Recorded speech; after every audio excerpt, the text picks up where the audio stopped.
आपल्या या देशामध्ये जेव्हा क्रांती झाली तेव्हा इन्कलाब जिंदाबादचा नारा देणारे हसरत मुआनी हे मुसलमान समाजाचे होते.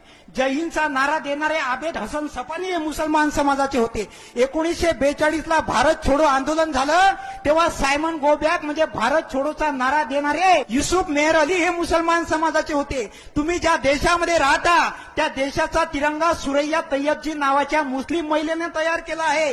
या देशासाठी सगळ्यात पहिले शहीद होणारा पत्रकार मौलाना मीर बाकर हा मुस्लिम समाजाचा आहे. या देशासाठी सगळ्यात पहिले शहीद होणारा शासक म्हैसूरचे सुलतान हैदर अली हे मुस्लिम समाजाचे आहे. या देशासाठी सगळ्यात तरुण वयात शहीद होणारा क्रांतिकारक अशफाकुल्ला खान हे मुस्लिम समाजाचे आहे. डॉक्टर बाबासाहेब आंबेडकरांनी 14 तळ्याचा सत्याग्रह केला तर जागा देणारे व्यक्ती हे मुस्लिम समाजाचे होते. जेव्हा महात्मा फुलेंनी इथल्या महिलांसाठी पहिली शाळा काढली आणि ह्या भामट्यांनी महात्मा फुलेंच्या घरावर मारेकरी पाठवले तेव्हा महात्मा फुलेंच्या वडिलांनी सांगितलं की तुला घरामध्ये राहण्याचा अधिकार नाही. तेव्हा महात्मा फुलेंच्या वडिलांनी त्यांना घराच्या बाहेर काढलं.